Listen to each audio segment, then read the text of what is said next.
Hey, good morning, everyone. I'm Melissa Milhorn. I live in Northern Virginia, and I'm excited to join you today for what is my fourth Principles First Summit. It's my pleasure to introduce our first panel, What Voters Said Assessing 2024. We'll hear from longtime political analyst Chris Cillizza. Nailed it. Nailed it? Okay. Who writes the So What newsletter on Substack.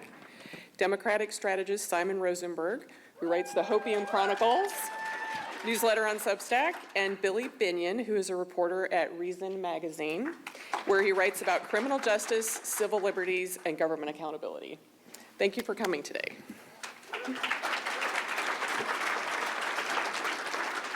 Hi, everyone. Welcome.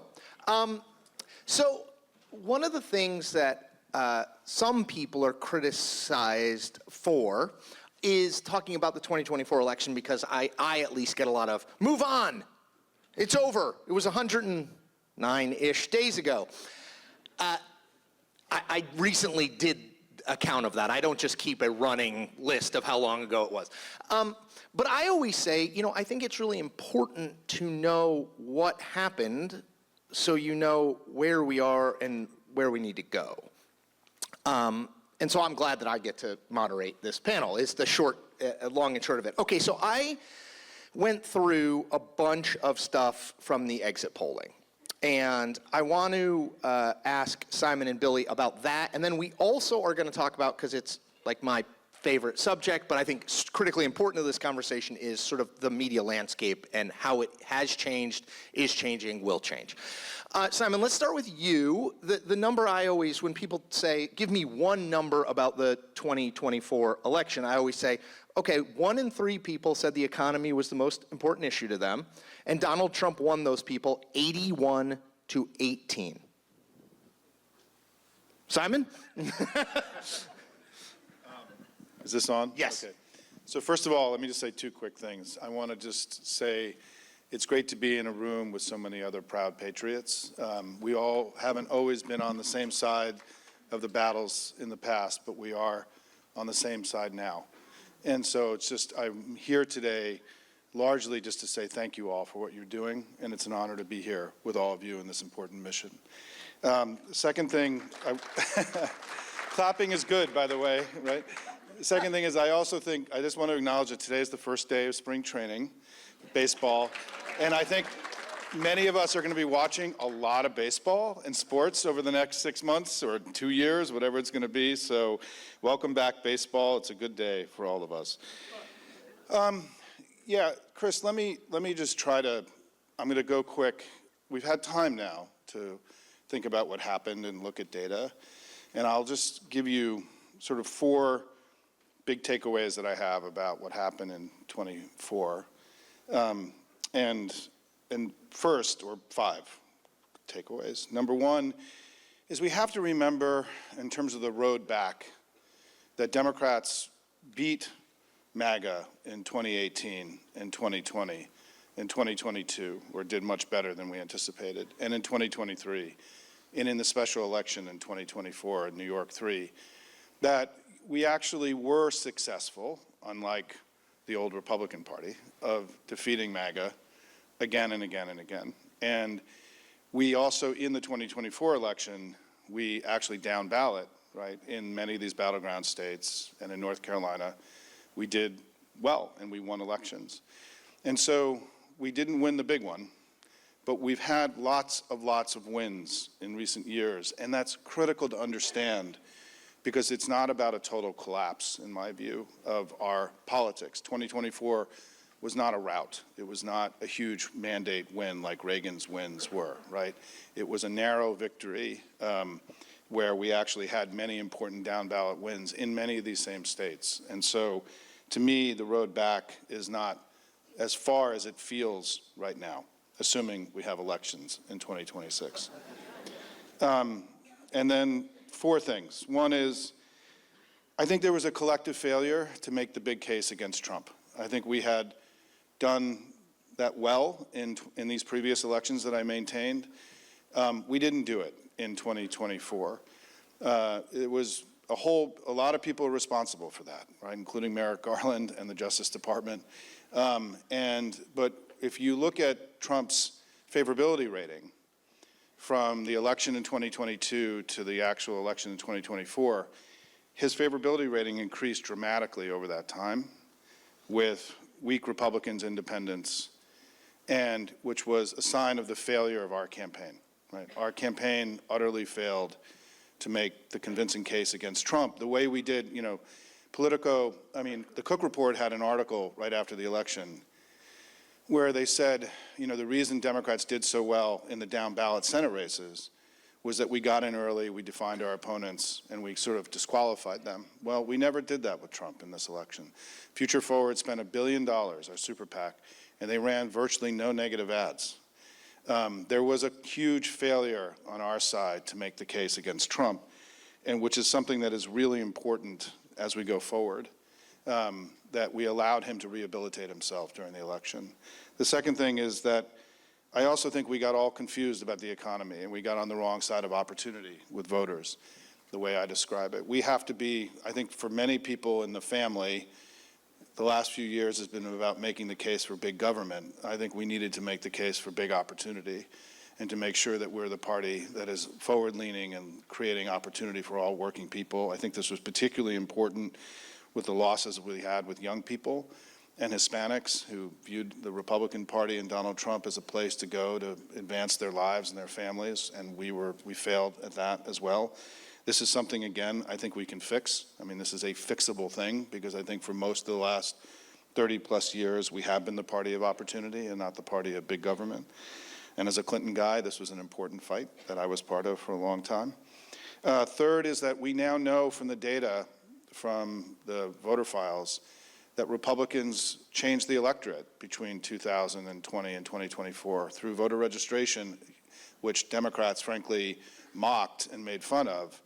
They made many of these battleground states much more Republican. I, in the very first piece I wrote at Hopium Chronicles 2 years ago, called on the Democrats to launch a national voter registration drive in order to counter this. We never did. And this was also a huge structural failure by the Biden-Harris enterprise. That is something that, again, we can fix and we will fix. Ken Martin and the new team at the DNC are going to reclaim and start to do partisan voter registration again, something we haven't done in over 20 years. And then finally, Joe Biden shouldn't have run for re-election. And I don't think anybody thought he was going to, frankly. I think many of us believed we were going to have an open primary in 2024, but that's not what happened. I've never said this before in public before, and because I was a Biden guy, and when he decided to run, I, like many of our family, just jumped on board and did the best that we could to go out and sell what I think had been a successful presidency, which we can debate all day long. But I think those four things are my big takeaways of where I think things, about why we had a disappointing election, but also an election we have to remember where we also had big wins, right? And that the margin in the House is so fragile, and we're going to talk about that before, because I think the fragility of the House majority right now is going to be one of the most consequential things that happens over the next 6 months, because I think it's something we can exploit to weaken the entire Republican enterprise. Thanks, Simon. I want to pick up on sort of your four to five broadish points, which is how much of this, Billy, when you look at this, is this, because I still think this informs sort of what Democrats do going forward. How much of what happened in 2024 at the presidential level, because Simon is right, Arizona, Michigan, Wisconsin, there were real Senate and gubernatorial wins. How much of this was, and I'm not going to ask you to put a specific percentage on it, but how much of this was candidate/campaign, I guess I'll put those together, and how much of this was message? People didn't want what Democrats were selling. How much of it was Kamala Harris/Joe Biden didn't run a good campaign, Kamala Harris/Joe Biden were not good candidates, versus people didn't want what Democrats were selling? I think it's hard to divorce the two, but I think more so the latter. So picking up off of what Simon said, I think the James Carville, "It's the economy, stupid," is still relevant today. I think Kamala Harris made a mistake in basically saying, I'm going to do exactly what Biden did, or I'm going to be a representative of Biden's administration, when people were honestly really unhappy with it. So if she maybe had differentiated herself, she would have had more luck. I think that when you're trying to make the case to the American people that Biden has, President Biden had made an economy for everyone, and then your debut policy is trying to do a federal ban on price gouging, that's a hard circle to square. So I think that was a big part of it. I think any Republican would have won in that way. I think, if Ron DeSantis had been the candidate, Nikki Haley had been the candidate, there's a big cult of personality around Trump, but I still think at its core, it was a rebuke of President Biden's administration. I have a couple of points to add to Simon's list as well. I think both parties are unfortunately held captive to a very small minority of people who have the most extreme views and hog the microphone. And so what that means is that, the PR around, let's say, biological men, transgender women in women's sports, 67% of Democrats think that's unfair, and I don't think it's because they don't like transgender people. I don't think that's the case at all. But when you have a really small cohort of activists who refuse to give up the microphone, what happens is that you send the message that that's what they all believe, because that's all they hear. So I think that's part of it as well. To your point, by the way, Kamala, look, I did this. Look at how many times Kamala Harris talked about transgender issues during her 3-month campaign. If you can find one, Not a lot. I was in North Carolina at the end of the campaign, and, they ran that ad, Kamala Harris is for they, them, and Donald Trump is for us. Now, the clip that they took, and this is, look, candidates know that they're being filmed, you want to run for office, but it was from 2019. It was not from any time recent. Anyway, go ahead, to your point. I think the third thing I would say is I think the Democratic Party is really struggling with young men. 56% of young men voted for Donald Trump, and his support among that group has increased since being in office, which is kind of an amazing statistic. And I don't say it's amazing as in like, oh, let's celebrate. Amazing as in like, just wow. I mean, we all kind of assume that young people for the purpose of polling is defined as 18 to 29 as just a more progressive generation, especially in the modern era. And among young men, that's simply not the case anymore. And I think a lot of young men feel like in communicating with the Democratic Party, instead of feeling like the Democratic Party would say, you have problems that we can help solve, they feel like they've been told they are the problem. And that they have to kind of apologize for existing because, check your privilege, et cetera, I'm not saying that white men don't exist in a place in society that maybe have more privilege than other people. I'm a white guy, so I get it. But I also feel like if you want people on your team telling them over and over again how problematic they are is not a good strategy. It's not good PR. And then the fourth thing I would say is that Democrats have a problem right now, speaking of PR, around cities. Cities, everyone, the idea of a blue city is almost redundant because most cities are liberal. And the dominant media narrative is that they're falling apart. And so when you have this constant barrage of press around San Francisco, people dying of overdoses on the street, and Chicago, basically being the equivalent of a mass shooting every weekend. I think a lot of people look to that and say that is the Democratic Party, and I don't want it.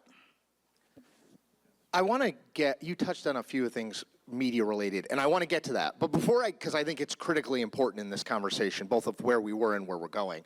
Before I get to that, I want to ask what is a simple but I think important question, Simon, to both of you guys. Because I was thinking of it this week with Mitch McConnell, right? Mitch McConnell retires, not surprising. But, obviously Mitch McConnell clearly loathes Donald Trump. I mean, I think that's breaking news. Put the breaking news chyron on. Like, Mitch McConnell does not like Donald Trump. Personally, Donald Trump does not like Mitch McConnell. And yet, Mitch McConnell, despite clearly believing that Donald Trump was his words, morally responsible for January 6th, Mitch McConnell voted Donald Trump not guilty in the Senate in February of 2021, which was clearly, I think when you look back, the last real chance that Republicans had to say, okay, we've gone down that road far enough. But Mitch McConnell, to my mind, underestimated Donald Trump. Mitch McConnell figured, he's not, surely now it's going to be over. Do Democrats, Simon, underestimate, did they and do they underestimate Donald Trump? And I mean that, I don't mean it from a moral, is he doing the right or wrong thing? I mean as a sort of a political force. Well, I also want to say that, and I didn't say this earlier, that Kamala Harris was given an incredibly hard assignment and did a phenomenal job.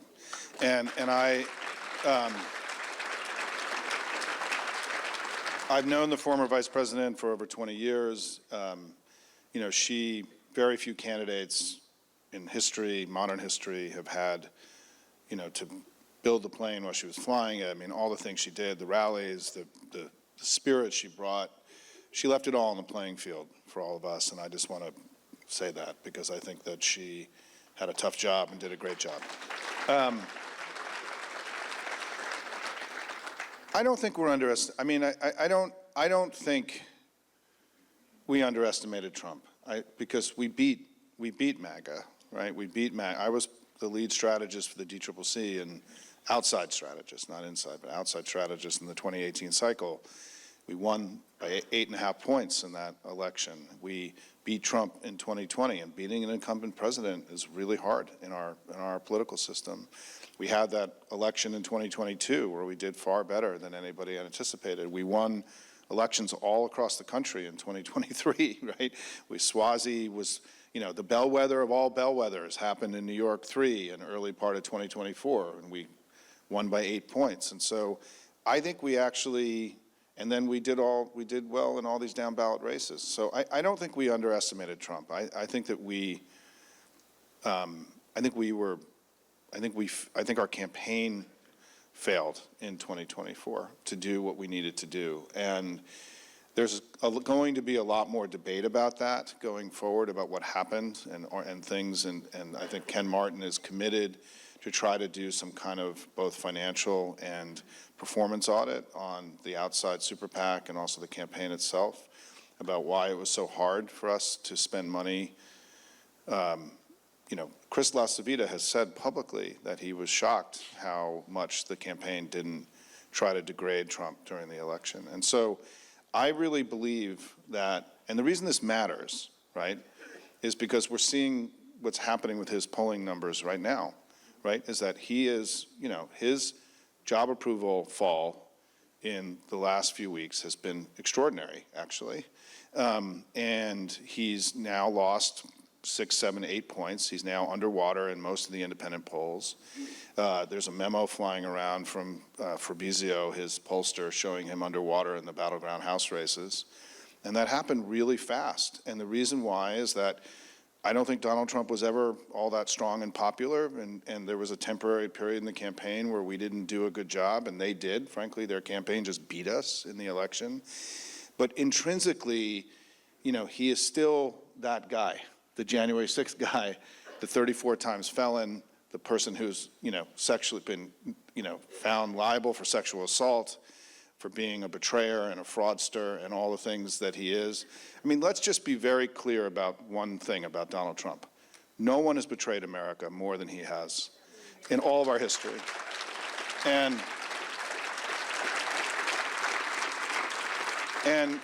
no one has betrayed working people more than he has in the last few weeks. And so I think, like I always believed, Chris, the reason why I was so optimistic about us winning the election is that I felt we had more negatives on this guy than any candidate in the history of the world, and that we had been able to use them effectively in other elections, and that we, being in the business, know what happens when you have the kind of negatives that we had. No one, yes, we took a risk with Biden, but my God, did they take a risk putting up a 34 times felon, right, as their candidate. And our inability to make this case is something we have to learn from, because it's why we have to be unrelenting now in talking to the American people about what he's doing and who he is. And to not believe that I think he's the old man behind the curtain. He isn't the wizard, right? And part of our job is to keep pulling that curtain back every day and to be unrelenting about it. Billy, similar question, which is, one of the things I always say when people ask me about Donald Trump, I'm like, well, this is sort of to Simon's point. People are like, oh, you said that Hillary Clinton was going to win in 2016. I said, well, yeah, because every measure that we had that traditionally predicted victory, message, money, candidate quality, all pointed in one way. It's like if you're a meteorologist and there's a gigantic storm coming, you're like, well, in the 1 million times we've seen this before, it snowed. Well, it didn't snow. And so I always say there is the possibility that political gravity, political physics, the rules of how we've always thought these things work do not apply to him. Do you think the rules of political gravity apply to him or not? Because I do think that has some level of import as you go forward. To Simon's point, what do you choose to talk about? How do you choose to talk about him? Sure, I do think I diverge from Simon a little bit here. I think that in 2020,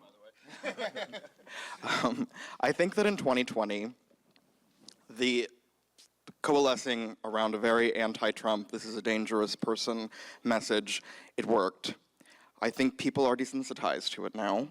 And I think that the idea that you can run, I don't want to say Democrats ran fully on a negative message because I don't believe that.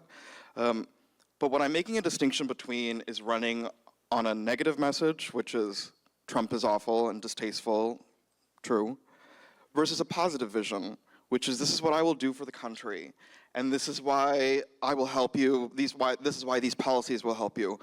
I think, I probably wouldn't be here if I thought January 6th was like a great day. But Patriots. That's one way to put it. Yeah. I think that, unfortunately, kind of the messaging around that too, when it got to the point of being compared to, the Holocaust and things like 9/11, and obviously not everyone is doing that, but some high-profile media figures have, and I think it really lost people. I think, like I said, this goes back to a negative vision versus a positive vision. But I will add something though. I think the idea that Republicans have a mandate is like patently absurd. They won by, as the token libertarian, I feel like I have I'm not a member of any political party. I'm very politically homeless. But if someone were to say, he has a mandate, I would expect 60 Republican Senate seats. I would have expected a majority in the popular vote, which was a plurality. And I would have expected more of a win than a couple 100,000 votes in various swing states. And so I think Republicans right now are getting really, really arrogant. And they actually believe that, there is no more losing to be done. And these pendulums swing very quickly. And so while I think that it is important to articulate a positive vision, I do think that, the idea that Republicans have a forever, chokehold on power is just not true. I do think, being old now, I do think that one thing, and Simon and I have known each other for decades, one thing that I think we both can attest to is one thing that both parties are terrific at is misreading their mandates. It is consistently, if you look at elections, it is down the line thinking, because this country is basically 50-50. Right. And your tendency always is to think, I always say this about House members, for example, people who win and they say like, people love me, particularly in a presidential year. And I'm like, I don't know if people know you necessarily. They voted for your party at the top of the ticket, and that's probably why you won. And if they don't vote for you, but this is to Billy's point, is like these things go back and forth. Okay, so we have 15 minutes left. Thank you, helpful red clock. And I do want to talk a little bit about the media, because I don't think sort of the media and its interplay with this election, because you can't really talk about 2024, 2025, 2026 going forward unless we talk about legacy media, mainstream media, call it what you will, and sort of the role that it played, and also independent alternative media and the role that it played. Okay, Simon, I'm giving you a softball, Thank you. or a hanging curve in the to keep the opening day metaphor. Is it overly simplistic to say Kamala Harris lost the election because she didn't go on Joe Rogan's podcast? Go. And everyone noticed this week that Midas Touch, one of our new, there, I'm not sure what the metric is, but that Midas Touch, we were told that there will never be a center-left alternative to Joe Rogan. Well, Midas Touch beat Joe Rogan this week in the ratings, right? And Midas Touch is a fascinating part of this whole thing, right? It's just three brothers who got pissed and started, talking on the internet, and now have built a media empire based in Los Angeles that regularly outperforms MSNBC and Fox and CNN online, right? And it just shows that we're in this new media age. I'll say two things about this. I grew up, graduated college and I went to go work for ABC News. I spent 5 years working in the news world before I made my full-time switch into politics. So I grew up in the legacy media world. And one of the reasons I founded Hopium 2 years ago on Substack was that I had, during the 2022 cycle, I had become really convinced that the right-wing noise machine was really starting to push around legacy media a lot, and that there was a change in the years that I've been here, that right-wing memes and right-wing stories were sort of becoming more accepted than our stories, and I felt that something had changed in this world that I had been interacting with for a long time now, right, over 3 decades, and that we needed to sort of create our own alternative to this now. And, because I think that Democrats always viewed the media as something we had to work, and that we spoke through it, right? And whereas the right had a different view, which is they had to build an alternative to it, right? And with starting with talk radio and Fox News and Reason Magazine and everything else, there's a vast ecosystem of voices on the right. And I do think, though, part of what happened in 2024 was that the daily coverage, and this is something that's really important for right now, right, is the daily coverage. I joke that the way, if you read the Washington Post and the New York Times right now, it's like ESPN, right? Like they're tracking the scores of games. They're checking how many times Elon Musk did X, Y, Z, right? It's like the daily reporting, which is the legacy media has become this massive launderer of normalcy for Donald Trump. And it's not necessarily their fault, right? It's that, and he knows this, by the way. He creates 5, 6, 7 news stories to chase every day to then create this laundromat, right, of normalcy and the sane washing that goes on. And it's a really major, it's a huge achievement, of Trump, actually, that he's been able to figure this out. Because part of, how in the world did his approval rating go up 10 to 15 points during the 2024 cycle, given that when he spoke, he sounded batshit crazy all the time, right? And yet that batshit crazy, which we're still seeing now, by the way, was not reflected in the news coverage, right? Because it was part of the news business itself. And so I do think that the urgency that exists on our side is to recognize that, yeah, we got to keep working mainstream media. We need legacy media to do its job. But we got to go build our own stuff. Our voice isn't loud enough. They're much louder than we are. And they're now much louder than we are because they have the White House, and they have Trump, and they have Elon, and they have everything. And the urgency of this, the pro-democracy movement, right, all of us, is we have to get structurally louder and to innovate and build new things. There's an urgency to this. But there's also an urgency, I would just say to all of you, about understanding your role in the daily information war, and to be information warriors yourselves through your networks, through your communities, and to not underestimate that.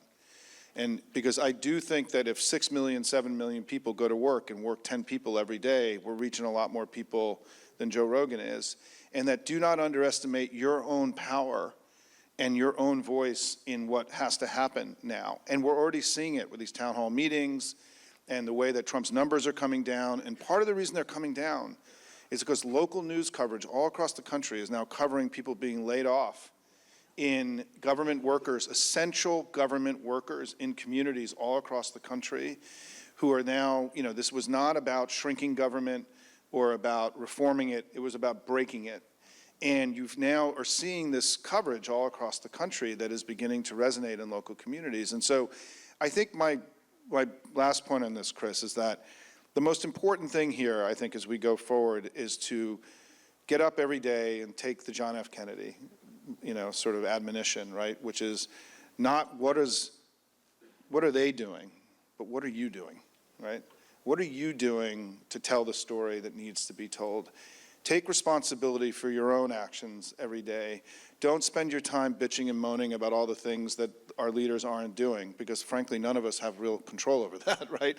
What we do have control over is what we do. And we are much more powerful than we understand if we all go to work together to tell the story of the greatness and goodness of America. As you were talking. So I didn't answer your No. question.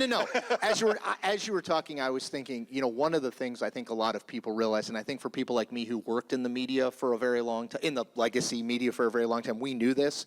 But I think one of the things people have come to realize, the average non-media person, is the highly diversified billionaires who own a lot of media companies and the highly diversified corporations that own all these media companies, they are not going to save you. Right. Right, whether it's the Washington Post, my former employer, I think editorial boards are stupid, just as a general rule for a newspaper organization, because I can tell you, having worked at the Washington Post, it's a gigantic pain in the ass, because people always be like, well, you guys endorsed Barack Obama. I'm like, well, it wasn't me. Like, I don't even interact with those people, but people don't understand that. Anyway, but if you're going to have one, you can't say you can't endorse in a presidential race. Anyway, those people are not going to save you. Those people are not going to fix this, right? And the good thing that we have is technology now allows us to build other things, and I think that's really important. Billy, you mentioned young men, and I know it's not just Rogan, right? But I am fascinated by the sort of, I have a 15-year-old boy and a 12-year-old boy. I had to sit the 12-year-old down and tell him that does everyone know who Andrew Tate is? Okay. I had to sit him down and be like, look, like, Andrew Tate is a bad person. Do you know what I mean? Like it's not like a debate, like, well, some people like Andrew. No, like, Andrew Tate is a bad person. Like, but it's this, like, muscular masculinity culture. J.D. Vance talked about it yesterday. He said society tells boys it's wrong to, like, drink a beer and crack a joke. And I'm like, I don't think society says that, but it's like the whole idea of, like, muscular masculinity. Rogan is obviously that. Dana White, right? Like, a lot of the people, Hulk Hogan, a lot of the people that Trump surrounds himself with. Okay, but I don't think we should be dismissive of it, even though I think it's a weird definition of masculinity, because 18 to 29-year-old men, as Billy said, voted overwhelmingly for Donald Trump. So how does the media landscape the right has built, I don't even know if it's fair to call Rogan right, but that world, that sort of manosphere, I don't know what else, bro culture, how does that inform, because it seems like that's where a lot of these people are getting their information. So I think it's interesting when people ask me, do you think the left needs a Joe Rogan? Joe Rogan was the left's Joe Rogan like 30 seconds ago. So I'm not really sure if that's the answer. I mean, I think it plays into this larger picture of feeling like, Rogan accepts them. And the interesting thing about Joe Rogan is if you listen, I'm not a, Joe Rogan adherent, but he doesn't actually talk about politics that much. He talks a lot about culture. And so, him endorsing Donald Trump, I don't know exactly how much of an effect it had. It's hard to measure those things. But I think in general, it's not really about, getting down to the brass tacks of policy on Joe Rogan. He just feels like, not to use this term ironically, but that he gives people kind of a safe space to feel like, okay, I can be myself. I think the interesting thing, I I feel positively mostly about independent media. I think it's a good thing. I think the mainstream media has somewhat discredited itself in a lot of ways. I think, when you tell people over and over again that something is a conspiracy theory and it ends up being true, nothing ruins public trust more than that. I think the way they covered, obviously the media is not homogenous, it's made of many different people, but the way a lot of outlets covered Biden's cognitive issues was not great, and has, understandably lost a lot of public trust. However, I will add to the point about Joe Rogan not talking a lot about politics. Culture war ranting is not a substitute for legitimate reporting, which is basically what a lot of these, podcasts are. I don't say that derisively, but I think there is something very ironic, painfully so, about someone like Elon Musk, who said he bought Twitter, now X, to be an antidote to the lies of the mainstream media. I've criticized the mainstream media a lot in my career. But it is ironic because Elon Musk is just like a fire hose of very easily debunkable claims these days. And I don't think that's a partisan thing. I mean, when you don't understand the difference between, Thomson Reuters Special Services LLC and Reuters News, which is like a quick Google search away, I'm talking about, he, gets on X and talks about how Reuters News has gotten these $9 million grants from the government. That's not what happened. So I think, yes, the public wants the truth, but the correction to lies and misleading reporting is not just more lies and misleading reporting. I think people actually want the truth. But I will say, to Simon's point, I want to address one thing. The idea that the mainstream media didn't sufficiently push back on Trump, I understand where that comes from, but there's a lot of interesting data, actually, on how people respond to basically being told what to think. So a kind of a depressing statistic is when you have like a CNN article that's like, this is a conspiracy theory. A lot of people are actually more likely to believe it because they feel maybe some sort of stubborn resistance to being told what to think. It goes back to giving people negative information versus positive information. So I'm not sure the solution is to append every New York Times article with Trump said this and this is why it's bad. I think you have to let people make up their minds for themselves, and he says a lot of things that can, speak for themselves. I have 2 minutes left, and I'm a strict adherent of the clock because I don't want this thing to run like a Bill Clinton State of the Union speech. I don't want this thing to run way long. But I'm always interested in this, so I will selfishly ask this. Simon, in 1 minute, can you talk about your media routine? How do you consume, and Billy, I'm going to ask you the same thing. So can you just, how do you, because consumption matter, what you look at, how you do it, what do you get up in the morning, what do you do, I guess? It's changing, because I think a lot of us in the business got up every day and looked at Twitter, because we had cultivated Twitter to follow the people that we respected and learned from. I'm, doing everything I can to leave Twitter. And so I'm now in the morning going to the actual Washington Post and to the New York Times and Politico and other news organizations. I'm trying to read more longer articles too, which is something we all got away from in the Twitter era, right? Where you I am like, we are a nation of skimmers. Yeah, I mean, and I bought an iPad so I can sit down and read, for 15 minutes, right? And not, respond. But also, there's a whole new world, Substack.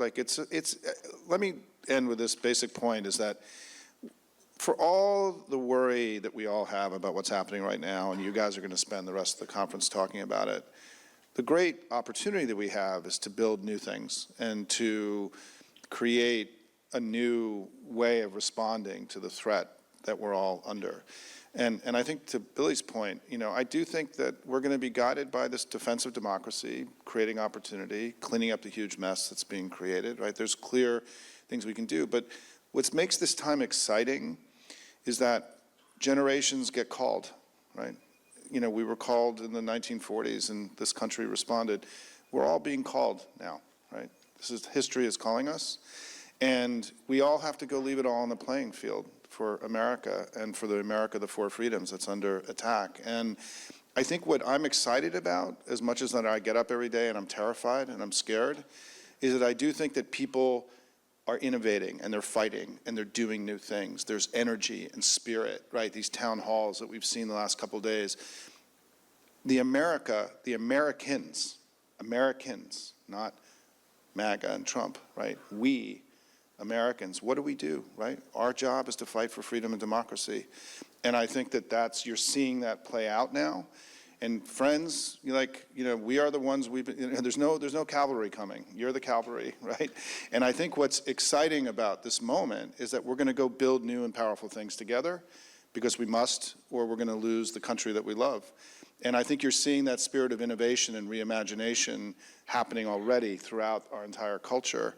And so, Chris, I don't know how I'll be reading media even in 6 months, right? I think the mainstream media was kind of slowly fading. That's not breaking news. And then it kind of, at least on the business side. Billy, can you point us to a person or two that maybe not everyone in here reads, but they should? I'm putting you on the spot. Other than Billy. I don't know if it's a specific person, but I will make the pitch for a balanced news diet, which sounds corny. Yes, totally. So read the New York Times, read Politico, read the Washington Post, but also read Fox News. Read the Washington Times, read the people that you think are crazy. Understand what they think. Try to understand where they're coming from. Get on Blue Sky, sure, but also, I think, stay on X and talk to these people. I think in politics today, everything is so partisan. That's not news to anyone here. But a lot of people who still believe in Trump aren't bad people. And they just have a different way of looking at the world, no matter how much you disagree, and a different language and way of communicating. By that I mean, different terms they use to refer to these things. I'm not talking about like the, shitting on people or whatever. But I think that it's important to understand the different language people talk in terms of the futures that they want to see. Because at the end of the day, a lot of us want the same things. We just have very different ideas about how to get there. And can I just make one quick pitch, which is, I know this is sometimes hard for people to get around because the media or content providers gave away so much for free for so long. But when I go, or Simon or Billy go to the bank, well, we don't go to the bank, but when the bank says, hey, your mortgage payment is due, I don't say, well, I'm an independent news creator, so, and the bank doesn't say like, oh, okay, well, forget it, you don't need to pay your mortgage. You don't have to support me, you don't have to support Billy, you don't have to support Simon, but you do have to support some media content providers. You can't, it does not work without that. And I always say, you don't need to support me. You want to support, although Simon's got a lot more supporters than me, you do need to support. No, you don't need to support any one of the three of us, but you need to choose whether it's 3 or 5 or 10 trusted sources, whether it's an individual, a news organization, you need to do it because otherwise it cannot work, and that's critically important wherever you are on the spectrum. Thank you all for your time. Billy, Simon, thank you. Everybody take care.